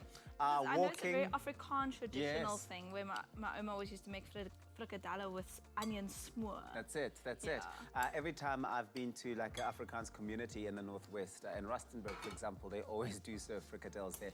Chef Clem did confirm the Dutch did introduce the frikadelles. Okay, cool. So now what are you doing? So I'm making a fish version. So we've just got some tin fish here, which I chose mackerel. You can use sardines as well, or pilchards, or anything, but if you're going to use sardines, you're going to have to add more. Okay. So we've just added a big tin like this. You're going to just flake it. I've just used a spoon. This is what's so nice is you don't need any fancy equipment to do this. It just flakes so beautifully. Well, it's one of those really quick and easy to make recipes as well, which is just so great, especially during this time with everybody spending all their days at home during lockdown. There is no time sometimes for elaborate That was recipes. the hardest part, to be Yeah. so. And that was really? the hardest part. Now is easy. Grated onion. We've got Grated some onion, yeah. garlic, Uh-huh. chopped up chilies, which I bought as well. Oh, you didn't chop them up yourselves, because that would have been the harder thing to do. Exactly. I like that. Queen with all the hacks in Some pocket. paprika. And then we got some salt and pepper, always seasoning Yeah. over there. And then we're going to add some lemon zest and juice. So we're using fish, so you want to have a little bit of that zest Yes. to bring out that beautiful fish Yeah. flavor. Lemon zest with fish, always a good combination. Exactly. Don't miss it. Always have those two going together. Yeah, even if it's just a little bit, you know, Yeah. you don't have to. It can be overpowering, so you don't go too crazy. So now lemon juice. Lemon juice. I'm actually At even least gonna it's a add. real lemon. But we know I couldn't you and buy the those. shortcuts sometimes. No, I don't take shortcuts when it comes to lemon juice ever, except love on a it. pancake. I really love the bought lemon juice for a pancake. Oh, yes, Yeah. yes. So you're going to mix this all together. So when I did this recipe this morning, I found that it wasn't holding nicely together. So if you do have trouble with your fish holding nicely together like I did, then you just add a little bit of flour. Okay. So that's how I saved what it. does the flour do? Does it help bind it together? Yes. Is that what it does? It helps bind it together, and especially in your pan. So we're going to add some of our beautiful butter oil. I love it. We're going to add that in our pan to sear our fish cakes off with. Obviously, we're using the butter because there are many vitamins and minerals that come out of the tinned fish, for example. But adding that butter means that it all comes together in a nice, creamy texture. Yeah, and it also gives it a beautiful color, beautiful browning color. That's what you get from your butter as well. And it's a sunflower oil and butter blend, so the recipe is going to deliver on richness and the taste of butter all at the same time, which is perfect for frying, which we're going to do with these ones. So as you can see, the flour helps it hold together, so I can even move it around without it falling apart. Yes. The risk with this recipe actually would be if you didn't have those steps with the butter and the flour, is that it would fall apart quite easily. Yeah, you would struggle to turn them unless you really work your fish. Yeah. So like I said, depending on what fish you use, if you see that it is not holding together, like if you can do this, it should be okay. But if you're going to do this and your whole little fricadelle is going to come apart, then no. Then add a little bit of flour. Don't do it too crazy. We also make some mash. Yes. That's the whole thing with this recipe. The I mash- love mashed anything. So have you had mashed butternuts? No, I've never. That's what I was about to get to say I love mashed anything, but butternut, I've never heard of So that. I've just roasted it off again with some butter oil, and then again salt and pepper. You pop that in, mash it using a fork, or if you have a masher, I like these caramelly bits. It just adds that beautiful caramel flavor. Yes, yes. You just mash it up and serve it with your fish cakes. Wow, okay, and that's it. Look at what it looks like in the end. Looks like something you'd pay lots and lots of money for at the restaurant. I mean, look at this. This looks like a main serving at a restaurant that you would pay hundreds and hundreds of rands for. Really beautiful. Well done, Nicole Snelling. This looks really amazing. I can't wait to dig in. But of course, the question then to you at home is, what's your African-inspired dish? Do you have one that just is the one you always sort of show off? Our top fan, Felicity Lane, shared a picture of her tasty African-inspired dish in which she used clover fresh cream. Listen to this. Clover fresh cream and clover fresh milk to prepare the spinach. Wow. And she obviously has the tripe prepared in the same way, as well as the butternut squash. And it looks so, so amazing. So the challenge is on, really, clearly, after seeing that. Share your recipes with us by replying to the Clover competition post on Expresso's Facebook or Twitter pages. By posting a picture of your recipe creation, use the hashtag #LoveClover and tell us which Clover product you used to create your dish. There are many Clover products out there for you to tap into, and each one of them really delivers such magic when brought into the kitchen. You stand the chance of winning a Clover Life Pack hamper, and we'll be making that particular winning recipe right here on the show, which is so much fun and so much excitement. Of course, the competition will run till the 29th of May. There isn't much time left, so get cooking, please, and enter. T's and C's apply. You can find them on our website. It's expressoshow.com. Nicole, you're a rock star. Thank you so much for this. Smells amazing. You're a rock star. Clover Fresh Milk is the #1 milk brand in SA, Made with love by Clover.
It's my feel-good breakfast show. You're with your Feel Good Breakfast show, Expresso, right here on SABC3. Now, the common cold or flu can hit you like a ton of bricks.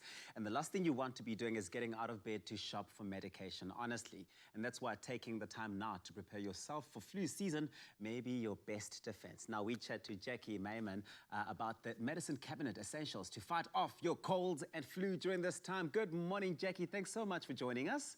Good morning, Tabisa. It is wonderful to be here again. Jackie, what a time. How is lockdown treating you? Your hair looks a little different from the last time we spoke. Someone's been doing their hair? Absolutely. So, Tabisa, I could say the same about you, eh? You and I are very similar. As you know, our healthcare professionals out there, our pharmacists, our pharmacy support personnel are out on the front line. And for me, they are incredibly brave. And so, being a person who always takes up a really good challenge, I took my pet clippers and I shaved for the brave, and I call it my COVID haircut. I absolutely love it. You know, you and I are absolutely aligned in that regard. I'm exactly doing that, shaving for the brave and just taking our hat and our hair off, I suppose, in this instance, to all the brave healthcare professionals out there. Fantastic cause. Now, flu season is here, Jackie. Is it true that we're more likely to catch the flu in winter as opposed to the rest of the year? So this is absolutely true, although it's not true for the reasons that many people think. So a lot of people think it's because you're going from a warm environment to a cold environment, or you're getting cold, or you're getting wet. Those are not the reasons. The actual reasons are that during winter, we tend to stay indoors, we close our windows, we all sit together. So we're in a confined space for longer periods of time, breathing each other's air, and that's how colds and flu gets transmitted between many people. I can think of many times that I've caught the cold or flu and gone, why me? Why? What am I doing wrong? What are the most common reasons that people are actually out there catching the cold or flu? Colds and flu are from viruses, so it's a viral infection, all right? And colds are rhinoviruses, flu is the influenza virus, but at the end of the day, the symptoms are similar, although flu is more severe. So to catch it, you need to come into contact with the virus. So this could be that you are in the room or speaking to somebody who has the flu, and it gets transmitted that way. It could also be that you've touched a handle, because viruses can also live on surfaces, as we are learning with COVID-19. So you come into contact with the flu. The flu enters your body through your nose, your mouth, or your eyes. And as you know, we're all being told at the moment to wash our hands regularly and not to touch our faces. Once the virus gets into you, then there's a couple of things that happen. If you've had that infection before, or if you've been vaccinated for that, then your body immediately recognizes it and annihilates that virus, and it doesn't go any further. But if you haven't and your body doesn't know it, then it gets into your system and it starts replicating. And then it depends whether your resistance is good or bad as to how the flu or the cold progresses. Wow. Okay. So, I mean, it does boil down to a strong immune system. We've come to learn this. Why is it so important? I need you to stress this. Why is it so important to have a healthy and strong immune system? Very often, and especially with colds, there is no vaccine for colds. So this virus comes into your system and you've got a whole sort of toolbox. Now that toolbox is your resistance, your immune system.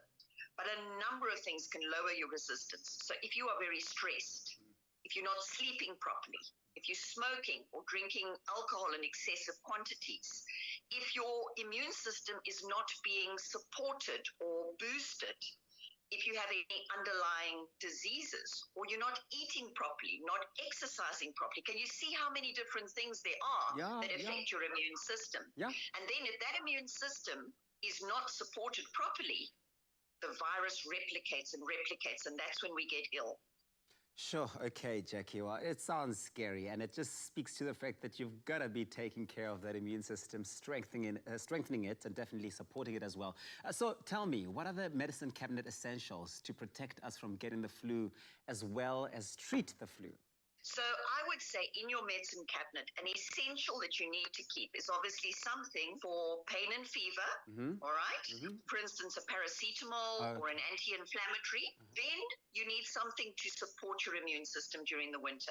Because we all know, as much as we would love to be totally stress-free, sleeping our 8 hours a night, not smoking, not drinking, and getting plenty of exercise and fresh fruit and vegetables, we don't always manage to do that. So an immune supporting or an immune booster is always a good idea as well. Well, I've certainly built such a good relationship with my pharmacist. I mean, you know, you can trust them with just about anything, really. What should patients then remember when they visit their own pharmacy during COVID-19? And, you know, how can your pharmacist help you during this time for those who may have not built such a close relationship with their pharmacist? All right, absolutely. So thank you so much for asking us, because I think this is so important. I know that people are afraid to go to hospitals, to go to doctors, to go to pharmacies. But please, especially if you are on any chronic medicine, make sure you get your medicine. If you don't want to go into the pharmacy, phone the pharmacist, let them deliver your medicines to you. Please, please, please, everybody that is on chronic medicine, continue to take your chronic medicine. If you're not feeling well, please, again, get hold of your pharmacy. A few tips for you to keep our brave pharmacists and pharmacy support personnel safe. If you are feeling sick, and in particular, if you have a fever, any rashes, cold and flu symptoms, don't go into the pharmacy. Rather, phone your pharmacist and let us support you from a distance. We don't want you, if you've got these symptoms, walking into a pharmacy. Because effectively, if we've had a COVID-19 positive patient in the pharmacy, the pharmacist may have to self-isolate, so you lose your pharmacist. The pharmacy has to close and do a deep clean and a decontaminating, defogging. We've got very strict measures in place to make sure that we keep our customers safe. So I think that's my advice. Don't be afraid to get hold of your pharmacist, but if you're sick, don't go into the pharmacy. Jackie, you are such a favorite of the show, and it's always so fantastic to chat to you. You make me want to just get off this chair and drive straight to the pharmacist, even if it's just to say hello. And Tabisa, yes. You're so wonderful. I want to give you a virtual hug. Well, you know what? Look straight into your phone, because here's your hug. Oh. Thank you so much, Jackie Mayman. Thank you so much. You are such a gem from the Independent Pharmacy Association. Now, we know that the immune system plays such a vital role. It's very important that we take the right steps in maintaining a healthy and strong immune system to give it the care that it needs this winter. Now, Immuenza gives your immune system the support that it needs against the cold or the flu, whilst Corenza Para C assists in fighting off that winter flu. Take note of those names. You're going to need to know them. Again, thank you very much to Jackie Mayman. What a star. Looking for immune support? Remain at your peak all year round with Immuenza.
Acheng?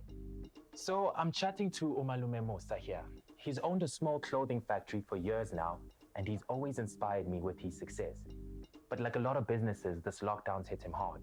So he spoke to his banker, and they've put together a tailor-made relief solution for him to help his business and his people get through this.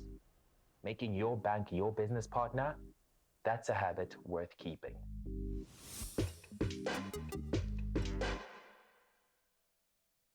It's my feel-good breakfast show. She's a leader, feminist, and co-founder of the Africa Matters initiative, which focuses on empowering and upskilling young Africans. South African activist Farai Mubaiwa's hard work and dedication to advancing Africa and its people has led her to numerous accolades, which include the Queen's Young Leader for South Africa for 2017, and she is also a King's Principles Global Leadership Award recipient. She is one example of what we should all strive to be, exceptional Africans making a difference. This morning, we catch up with Farai on life in lockdown and what it means to be African this Africa Month. Farai, a very good morning to you, and what a pleasure it is to have you on the show this morning. Thank you so much for having me. I'm really excited to be here, and happy Africa Day. I mean, how has the national lockdown been treating you so far? I see that you are looking so gorgeous right now.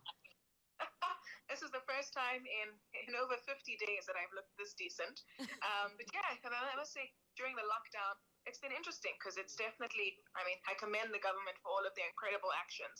I think that very often there was this expectation that African countries wouldn't do well when it comes to lockdown. But we've seen incredible leadership from South Africa to Senegal to Rwanda. So I definitely commend our leaders for what they've done. You are a co-founder of the African Matters initiative. Tell us why starting this initiative was so important to you. Sure. So here's the thing, right? Africa has got over 230 million young people between 15 to 24. Now, there's a lot of economists around the world who will tell you that this is an economic burden, that Africa can't handle this, that we aren't investing enough in education and skills development, in social infrastructure, and in the protection of girls and children. But I think what's important for me is to say, all right, how do we turn this potentially economic burden into an economic opportunity? And the best way to do that is if we invest in young people. But this is not just expecting our governments to do that, but it's us as young people ourselves investing in one another. How can we develop and upskill each other so that we can transform our communities? And Africa Matters aims to do exactly that. We want to upskill and empower 10,000 young Africans from across the continent so that they can be the one to change and empower their communities and change this narrative of Africa being this nation of despair, because we're not. What are some of the programs that are offered by the Africa Matters initiative? We've got 3 flagship programs. We've got our Schools Leadership Development Program, which focuses on how do we empower school children to start thinking like leaders. What does leadership mean, and how do you lead within your own community? That's from ages from 12 to 18. We've then got our Youth Leadership Program, which is about your young people out of school and young professionals between 18 to 30, which looks at leadership, it looks at career strategy, it looks at advocacy, it looks at social entrepreneurship, and these are all important skills for one to ascertain, for them to truly make an impact. Our last program is our Africa Matters Ambassadors Program, which is about identifying young Africans from key countries and ensuring that we give them a year leadership development program for them to impact their communities. Now, because of the impact of COVID, these are usually programs that have been done on the ground in different communities, but we've now had to re-strategize. How do we still empower young Africans through leveraging technology to reach everyone in this very difficult time? So we have launched what we call Africa Matters Masterclasses for Africa Month, where you'll be able to gain incredible access and content to great teachings and learnings that we need, from African leadership to African feminisms, to social entrepreneurship, to advocacy. And I really believe that if as young Africans we take initiative over our own lives through ensuring that we are upskilled and empowered and empowering others within our own communities, we will achieve the Africa that we want. Farai, do you think that one day this would be implemented in, the school curriculum? Because I think it's something that from a young age needs to be instilled within us, that should you identify a problem, don't wait for someone else to to fix it, you as the youth have the power to fix it today. Absolutely. So that is what our hope is. And I'm hoping that for anyone in government who is watching this or in education watching this, we really want this program to be implemented across all schools from an early age. I think too often the narrative around leadership and being young is that you have to wait until you're 30 and have got 15 years of work experience before you can start making a difference. Farai, before we let you go, you want to know what it means to you to be proudly African. To be proudly African means to see the potential that Africa has to offer. To be proudly African means learning your history. I must say that's one thing that I think, particularly as South Africa, we don't do enough of. You'll find so many different friends from other African countries can tell me about South Africa. But there was a point when I wouldn't be able to tell about what happened in Sierra Leone or in Senegal. But the more I've been reading and educating, the more I learn different things. And the more important it is to then be in tune with what it means to be Africans. So I just want to encourage all of you who are watching this Africa Month, learn what it means to be an African. Look at your history. Look at where we come from and look at the greatness that is Africa. And know that the West is not invincible. And COVID has shown us that Africa is here and Africa is now. I love that so much. And once we know the history of our beautiful continent and the history of our people, that's when also things such as xenophobia will be done with or will be dealt with. So that was absolutely beautiful. Thank you so much. And finally, Farai, if you had to choose, what would you say is your favorite African dish? Hands down, inyama ngaphakathi and itombolo. Intestines. It is so good, and my mother-in-law makes it for me all the time. So I love it. And the best way to make it is with love. Absolutely, so much love, and I can just eat that forever and ever. Amen. Thank you so much for taking the time to talk to us this morning, Farai. It was an absolute pleasure. Please continue to make a difference on the African continent and continue to inspire us with your greatness. Have a fantastic morning further. Thank you so much for having me. I'm really, really excited to be here, and I hope that you are all having a fantastic Africa Month. We definitely are. Now, to all our viewers, as an African community, let us for Africa Month and beyond communicate, share ideas, and exchange expertise so that we can take this beautiful and beloved continent to new heights together. Now, make sure to stay tuned to your feel-good breakfast show, Expresso, as we will be making Farai's favorite African dish for Africa Month. You do not want to miss it. Indeed we are, and how exciting it is. Now, we've been to the west of Africa to enjoy jollof rice with Chef Clem, but today we're keeping it local and making Farai Mabuai's favorite African dish. It's dombolo with Clem's spicy chakalaka twist. Now, prepare to be treated to yet another magical culinary creation, courtesy of great Mother Africa. Chef Clem. So how amazing. Tumi made the steamed bread yesterday, which is our dombolo. It looks incredible. So cool. Yeah, so basically just steamed bread, dombolo. Simply done, but so intense, like it's so beautiful, the flavor. I absolutely love it. So I'm kind of like feeling like, because I'm cooking quite a lot this week, I'm doing a total of 15 segments during this week. And I'm doing Facebook Live today. If you want to see an amazing burger, check us out on the Facebook Live after the show. But I want a little challenge right now. Let's do rock, paper, scissors. And if you win, you cook. Wow, I don't know if I want to win, but okay. All right. I'm up for the challenge. It's 1 of 1. Let's go. Rock, paper, scissors. You win! You win! Come, let's do this. Okay. You win. You win. All right, guys. Okay. Let's switch up. Let's do it. So you're making a chakalaka, okay? Right. I'm assuming that this is a great idea for anyone that doesn't know what they're doing. Yeah. I'm going to prove to you that this can be done. It can be done. It can be done. So I already started you off. In the pan, I've got a bit of oil. What don't you do now? Add your onions. All right, guys. Adding your onions. Yeah. So what I like doing, whenever I use onions, I cook my onions for about 15 minutes. Okay. You really want to soften your onions and like kind of like bring out the natural juices in the onions that helps it caramelize and soften. What you can also do is add a bit of salt. Right. That'll also bring out the moisture in the onions. Okay, you're doing well so far. You're doing great. So we don't. I've noticed with you, especially when you're in the kitchen, it's look the part. You've got that chef swag. You're splaying around. You're cutting while not looking. Okay. I've been watching. Okay.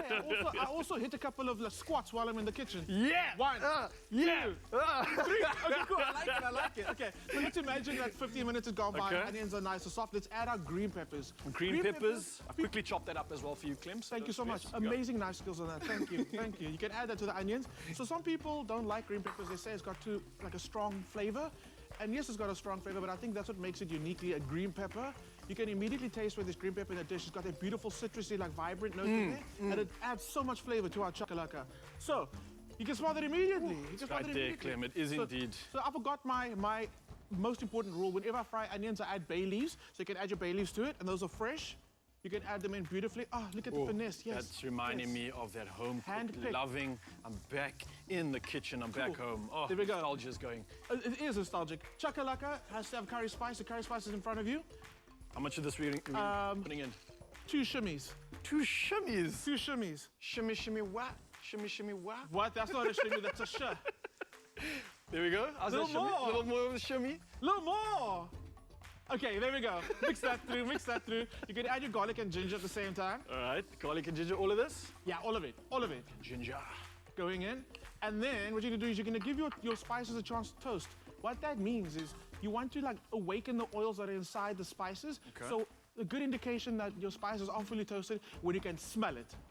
Okay. So I'm smelling like a sort of, I know it sounds weird right now, we're in Africa, but I'm getting like a Thai sort of a stir-fry vibe. It could just be the smell. coriander that's in there, absolutely, and then the citrusy notes coming off the green pepper, but it's still taking a mellow out. We're gonna get Africa in a bit. You can add your carrot for me. You add your carrot. So what I want to do at this point is, I want to cook it until the carrots are completely soft. Then I add a little bit of, to help that carrot soften, add a little bit of water. You can add a bit of water, a little bit, just to help it steam as it fries. Done. Yo, finesse. Then what you're gonna do is you're gonna add your baked beans. Baked beans? Oh, actually, wow. you know what? Add more curry spice first, man. All right. Let's just. I know No, man, no. Duh. Like, give it a good, like. Okay, cool. Now your curry beans, don't worry, Woolies have put a little lid on the top of the thing for you. They loved you so much, they put a ring on it. How's that? There we go. Open it, beans going in, go in. You're gonna simmer that for half an hour. Ryle, you've just made your first chakalaka. Wow, man, I'm a pro. I'm in Africa. Thank you very much. Thank you. And I want to say, my chakalaka is smelling amazing, just by the way, Clem. Is it? I'm really impressed. Okay, so our viewers at home, if you want to get this recipe, check it out on expressoshow.com. Make this recipe. Make Ryle proud, guys. Try it, please. I challenge you.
It's my feel-good breakfast show. Now they say life is better when you dance. This is exactly what the staff at Carl Bremer Hospital in Cape Town believe. I mean, to celebrate themselves on International Nurses Day last week and all the hard work they've been putting in during this difficult time of COVID-19, they decided to lift the spirits of those around them with dance. But little did they know that the video has lifted the spirits of thousands of South Africans as it has gone viral, even catching the attention of the Department of Health, who saluted the staff as they danced to the hit song Jerusalema by Master K. Take a look at this.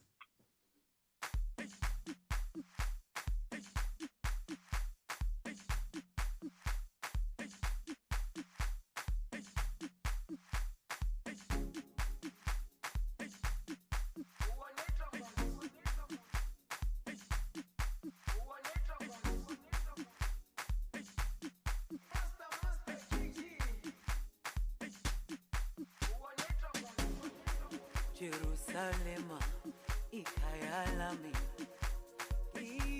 ilondoloze, uhambe nami, zungangishilana. Jerusalema, ikhaya lami,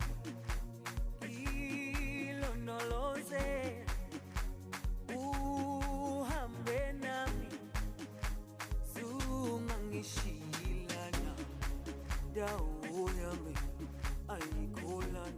Now, this morning we chat to registered nurses from the Karl Bremer Hospital, Timothy Olkers and Thandazile Mayeza, about their trending video. Guys, so good to have you this morning.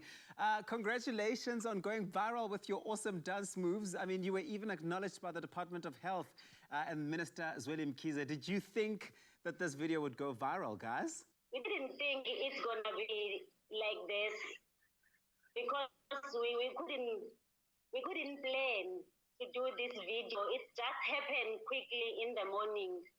So now it's viral now. So now that it makes us proud. So you didn't even plan for this this video. Does this mean that dancing is something that you guys are always doing at the hospital, or did you just specifically choose to do it to celebrate International Nurses Day on that day? As you know, we usually, as we work in theatre, we don't get the opportunity to go to outside to attend the nurses celebration outside of theatre. But my operational manager came up with this idea that we should do this PPE video on how to dress, and it was just on the spur of the moment. And like Precious said, we didn't expect that this video will go viral.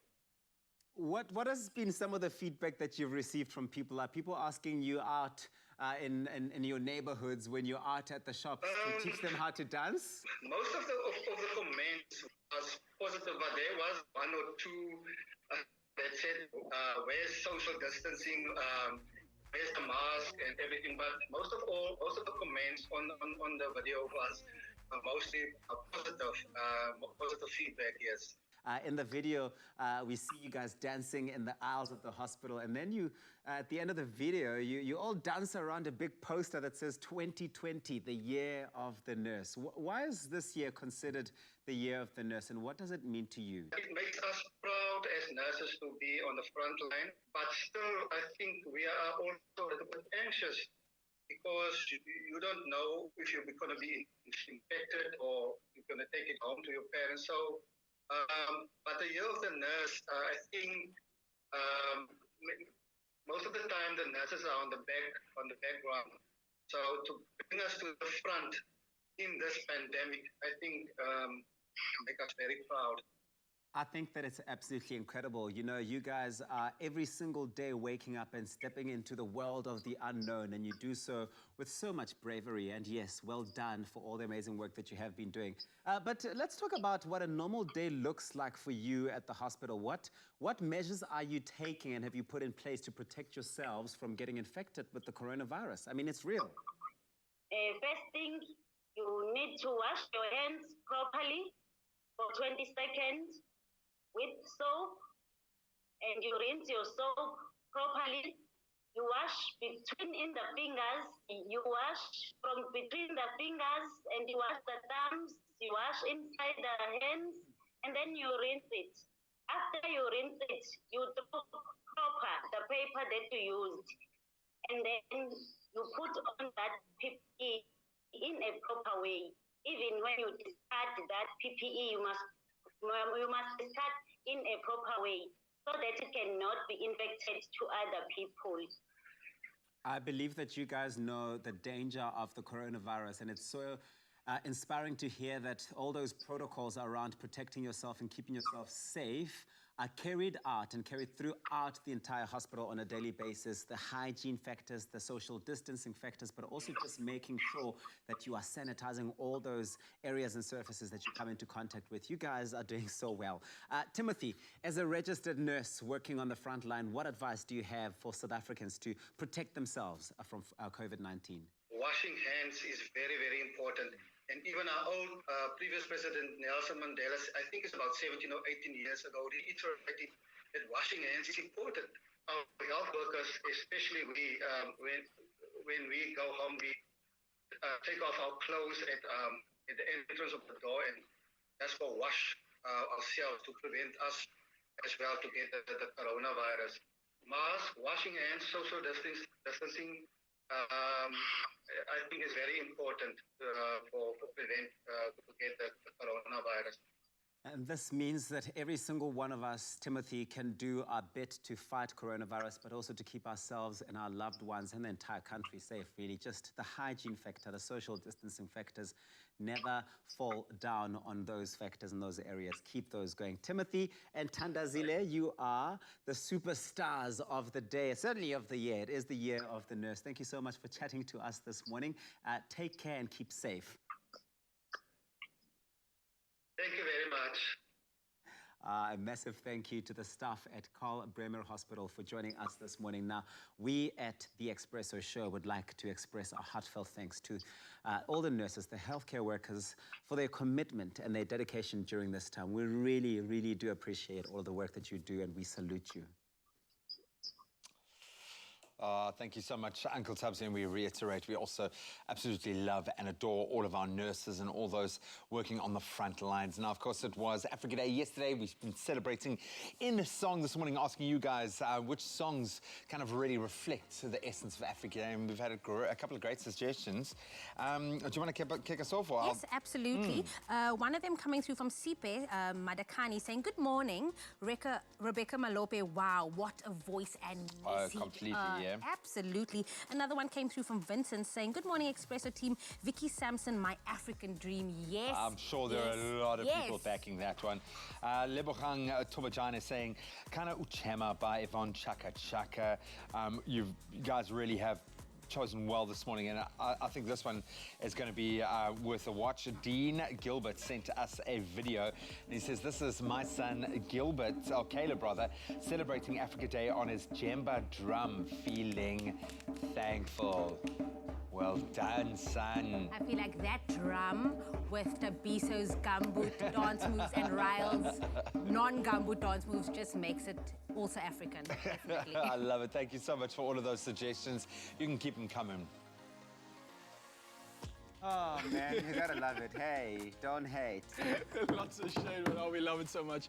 And now we're turning to Dave Matthews, who's known as the frontman, guitarist, and singer-songwriter of the globally popular grassroots group, the Dave Matthews Band. Now, born in Johannesburg in 1967, he founded the group in 1990 and has gone on to win 2 Grammys. One with the band in 97 for Best Rock Vocal Performance, and the other for the Best Male Rock Vocal Performance for the song Gravedigger from his solo album Speaking on Diversity of the Country. And this is what Matthews had to say. This is what he said. He said, it's a melting pot, Southern Africa. You find these cultural collisions that result in art and music, and it's pretty amazing. And yes, it is. Thanks so much for tuning in. It's been amazing being with you. We're back tomorrow, live on Facebook with some fitness with Ryle, and then we're going to be taken into the kitchen as well. Expresso Morning Show, SABC3. We'll see you bright and early tomorrow morning.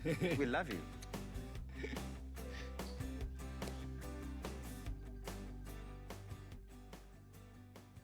Expresso Show, made with love by Clover. Another feel-good production.